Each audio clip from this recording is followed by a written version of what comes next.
is something pretty remarkable. This is my movie. These are our stories. I am Real Works. Are you recording right now? It ruined my life because I lost my mother. We were really at the age where it was going to affect us the most. Listen to my story. This is my story. Get inspired by us teens. This is where I can tell my story. Where teens from New York are given a voice. This is Real Works.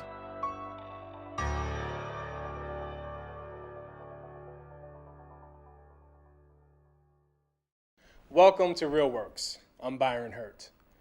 This week we have 3 stories of the complex relationships between mother and child. First up, filmmaker David Ceron's relationship with his mother has been strained for as long as he can remember. Now 17, David finds himself alone and searching for a place to call home in Stray.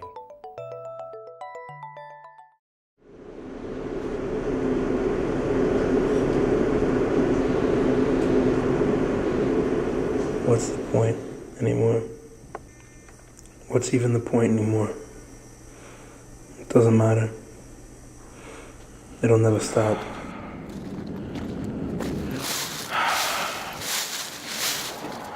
Right now, I'm just taking a shortcut through the park to get to my girl's house, Lauren. I'm gonna spend the night there, go to sleep. These lights really guide me to my final destination right here. You know, where I'm about to lay my head. Tonight, at least.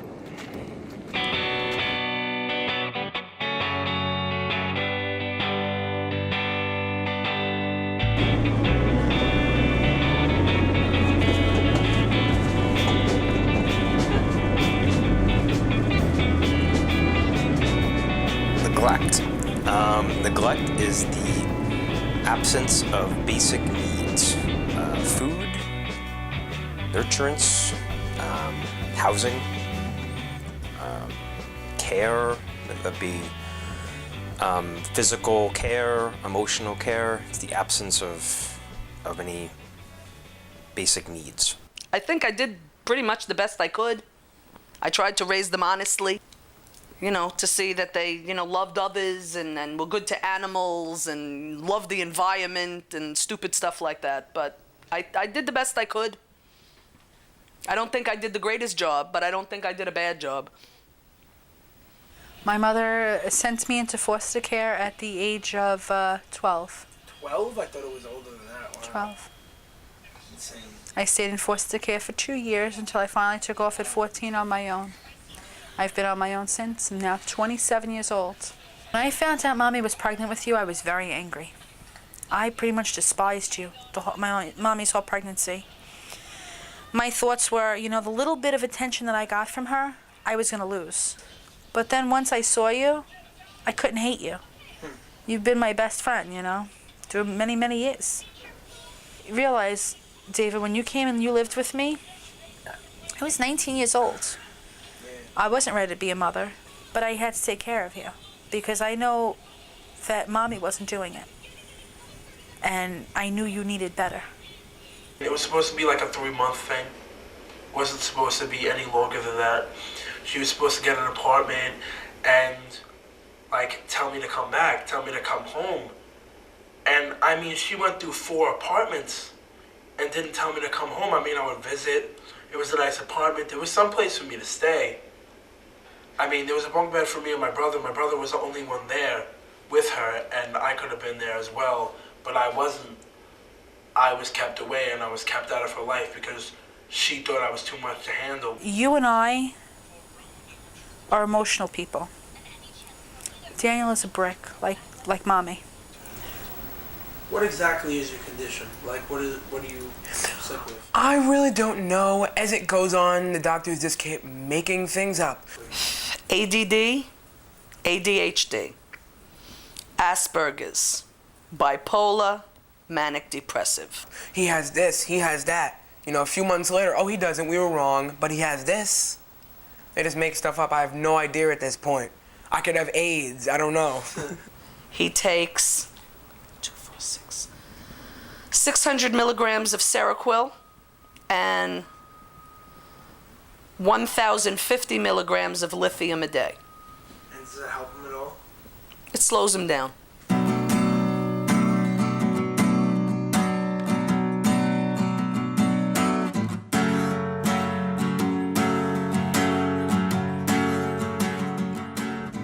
See, this is how I feel. Like the world is sideways somehow. And I'm always slipping off it. Like some sort of bug. What do you think of me as a person? What do I think of David as a person? I think David is thoughtful, considerate, kind, charming, sweet. Thank you. Stubborn. Stubborn, very stubborn sometimes. Intelligent, savvy. We used that word a couple weeks ago. Remember that word? Savvy. We use savvy. And David's had to be savvy because he's had to raise himself for the most part.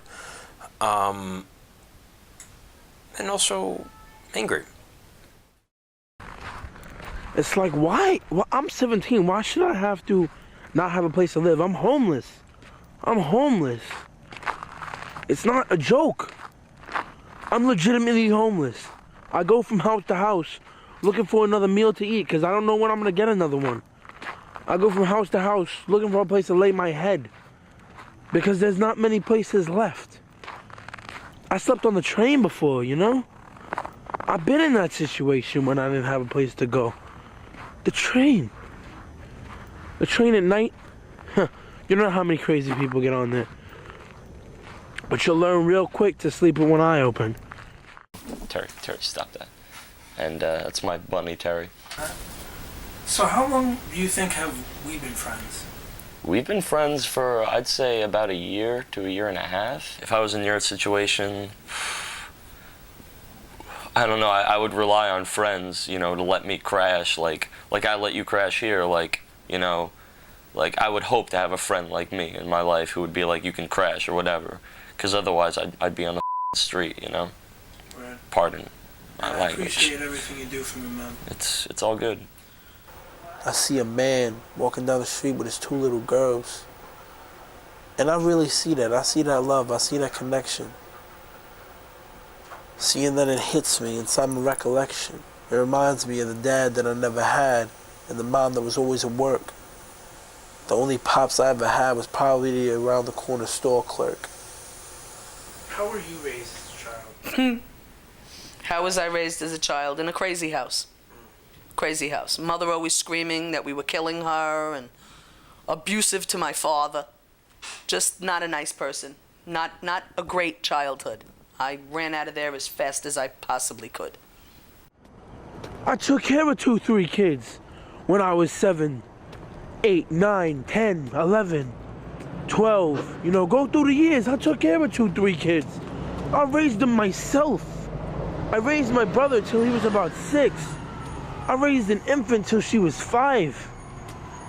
And I raised another little girl till she was about 7. And I just did everything. I changed them. That's neglected. Why should I have to take care of them? They were neglected too. I shouldn't have to do that with their parents. And then I look at people who are enabled. And I don't understand. Why should it be easy for you? Why shouldn't you go through exactly what I went through? Why should you get the you need? You know? I'm not jealous, but I'm feeling it. And I just want it to stop.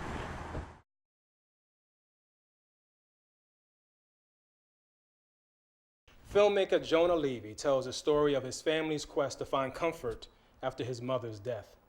Banding together, they find strength in one another and the city they call home.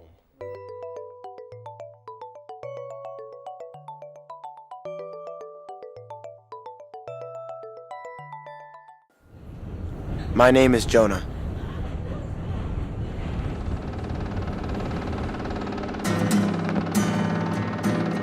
I wake up every morning grateful for the life that I live. The family. Maybe it's my loving and devoted family that has raised me. Maybe it's the amazing city that I grew up in. Maybe it's because of the tragic event of my mother's death that has changed me.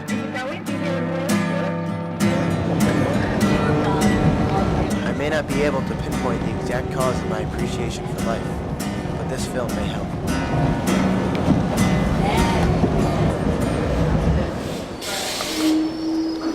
I've always enjoyed my trips on the New York City subway.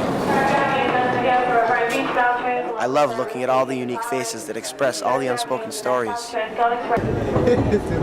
I love the art, the music, the advertisements, and the sights.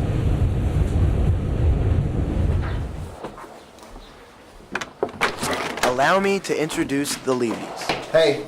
That's my dad. On this one, people started to crowd. That's my brother, Matt. Information center, and we're standing there sort of frantically putting together a route. He's an atypical person, to say the least. Really. Look at that handsome grocery store worker. Welcome to the Levy Family Spectacular Thanksgiving Special 2003. My brother Gideon is greatly missed today. He goes to school in Massachusetts. And when you go home, he says, today, we cook a Thanksgiving feast for our family. We love food. how the hell did you get home? My family is funny in quite a few different ways. Like really exact, direct, sort of. We're all performers. No one laughing at my jokes. I hate it when that happens. They were just not reacting. When you get the four of us together, it's like a circus.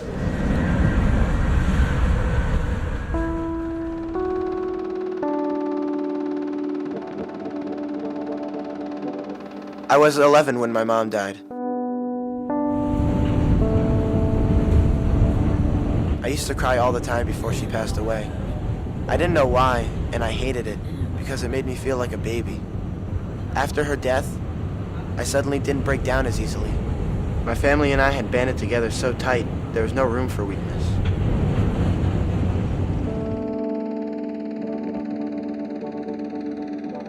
I think that the four of us have gotten very tight. I think that our unconventional lifestyle, my unconventional parenting, which is a mixture of being very challenging, very supportive, very tolerant, very ridiculous. What happened to the family afterwards? Closer. Tighter bonds, without a doubt. We'd always been a family of guys. 3 boys. And Dad was as much of a boy as the boys are.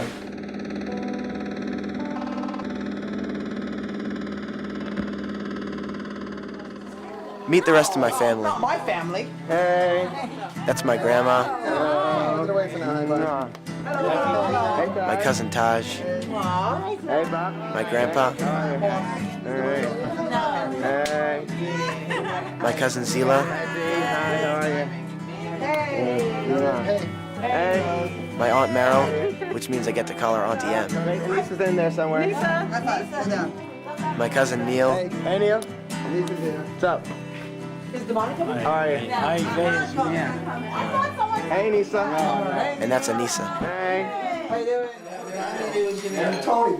A lot of people I know dread the holidays for the family get-togethers, but I really have no idea what that's like. To being with people we love. And also to Gideon, who couldn't be here tonight because he has to work today, as most people in the restaurant business do. And also to Jonah, our filmmaker. This is, by the way, his very first film. So what does family mean to you? Well, family means to me, tonight's a night, great night for family night. And it's always so nice having, the king and queen, my grandma and papa, pleased. My grandparents are such pinnacles of strength in my life, and have taught me so much. How long have you been living in New York City? Yeah, I like yours too. How long have you been in New York City? 83 years. The energy of New York City pulses through the veins of the Levys.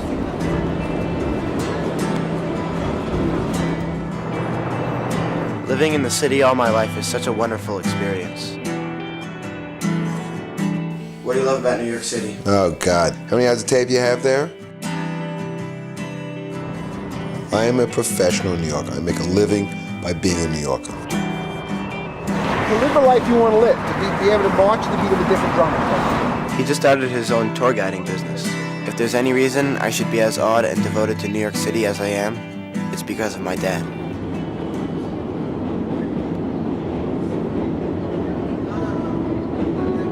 Every time I cross this bridge, so many thoughts fly through my head.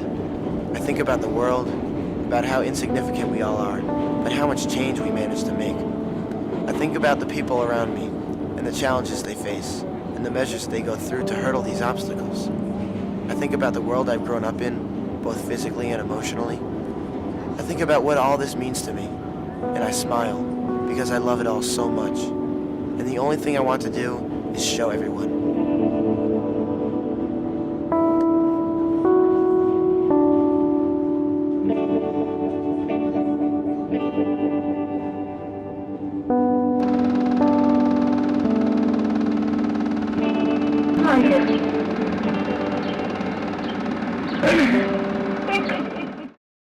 We recently caught up with Jonah to see how he and his family have fared since he made Thanksgiving 7 years ago. I decided to make Thanksgiving because I knew it was my story. I had this really unique experience, this really eye-opening experience that I lived through, that my family lived through, and that we dealt with in a really powerful way. And I think about how the loss has affected me and my family, and how it's made us stronger, how it's given us this enormous perspective on life. At the end of Thanksgiving, my father talks a lot about how we make a living out of being professional New Yorkers, giving tours of New York City. And that has exploded enormously since I made the film. The business has expanded every single year, and I've just leapt head forward into the tour business as well. 2.5 miles wide, 23 square miles altogether.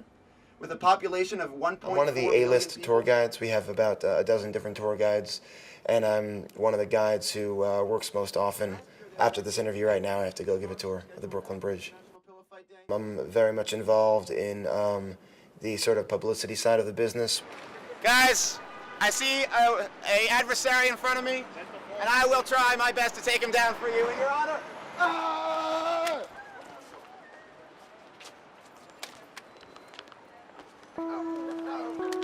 Every year, my family and I go to the Brooklyn Botanic Garden, where we have a bench that's dedicated to my mother, and we sort of reminisce and we tell stories and we talk about the experience of loss.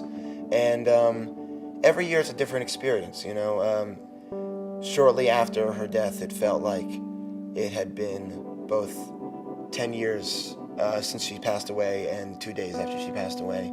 And as time goes on, I sort of gain more perspective. And I think about how the loss has affected me and my family, and you know, how we should live our lives and how we should enjoy our lives, and how she would have, you know, liked us to live our lives, and how proud she would be of us if she would see us today. In our final story this week, Melissa Garry examines a family member's difficult decision to forego treatment for cancer. Grandma's Choice is next.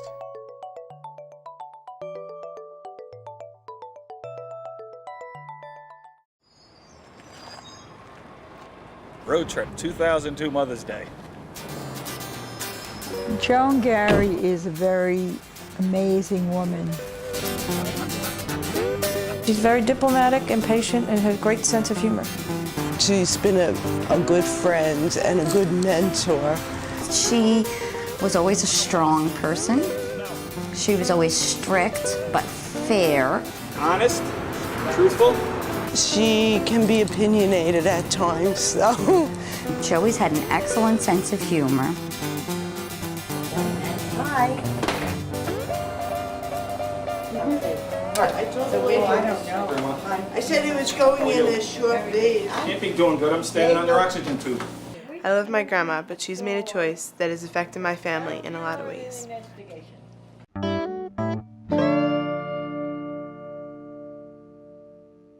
Last year, I found out I had cancer, and it was a shock. It was a shock to all of us, but unfortunately, my grandma has experienced a lot of cancer firsthand. Aunt Jean, Aunt Dolores, Grandpa, you know, I had a whole lot of people that I know unfortunately died of different types of cancer. And they had the treatments, and the treatments are not pleasant. Not pleasant at all. So I decided that I may not live very long, or I may live long, that's in God's hands, but I may as well not live it in pain and aggravation and illness. At first, when I heard of her decision and when she was sick, she first let us know that she was sick, it really upset me greatly. I have heard stories of people who've gone through chemo and radiation, and I've seen people, and I think it just slows down death, but you're not feeling good while you're living. You're not enjoying life. You're sick, you're miserable, you're losing your hair. And she explained that she wanted to have the most time with all of us, feeling the best she could. I understood better her decision. I was sad when I found out she was sick, but happy in the long run that she's not having treatment because her life is much better. It's a decision of quality over quantity, and I would agree with her decision. Support Grandma's decision? No. Why? Well, I'm not in her shoes. It's very hard for me to say, but I think I would have done just a little bit more than what she has done to find out exactly what it is I have or don't have, and would have liked to have known every possible treatment before I said no to anything at all. It would bother me if they all thought that they could insist that I change my choice. That would bother me. I'm very happy with all of them that they don't like my choice, but they accept it because I want them to. Mr. Montague and Miss Capulet are better known by what name? Someone who gave me insight on my Grandma Jones' choice was my other grandma. She had breast cancer and chose to have treatment. I didn't stop to say, should I have treatment or shouldn't I have treatment? I just followed what my sisters had already had when they had breast cancer before me. I already had radiation treatment in my life. I've had chemo, and if I had to do it over, I would have to give it a lot of soul-searching thoughts to figure out whether I would want to ever go through it again. Besides your family, what are you going to miss most? I guess music. I really love music. But I guess that's it. I mean, what more is there to miss besides the ones you love? You know, nothing takes their place. And professional football games. I love football. You don't hear in her voice the voice of defeat. Other people would probably, if they were in her shoes, would maybe want to shy away from the public or shy away from their family. They would like to be left alone, but not Joan. She has the kind of faith. Goodness gracious. Yeah. Only 5 letters? Oh, death means to me that the soul that inherits this body is in the body now, just leaves this body behind and goes elsewhere. So do you believe in an afterlife? Oh, yeah. Oh, yes, definitely. Well, where do you think you go? Well, I would like to think I would go to heaven. I'm really torn about my grandma's choice. I love her, and I respect her choice, and I want her to be happy, and I want her to live a happy life, but I also feel like she's giving in to something. I feel like she's giving up on me, and she's just okay with just leaving, and that hurts me. I know she's not, but it makes me think that she is, and that hurts my feelings, and it makes me sad. She's my grandma. I mean, I don't want to lose her. I love her. I respect her choice, and I try not to bring it up at all because no sense arguing over the choice that she's made. Everybody has a right to decide what their time is left, and I think that maybe she's right, because she will be able to spend it with her family, and she'll be able to spend it not sick in hospital beds, because I'm not sure what kind of last times together with your family that really is. Are you scared? Well, yes. Everybody, I think, is scared to die, you know. You know you're going to die. I will miss her more than anything in this world. I mean, she's so wonderful and she makes me so happy, and it's just really weird to think that she's gonna be away. That's it for this week. Join us next time for more unfiltered voices of Brooklyn youth on Real Works. I'm Byron Hurt. Peace.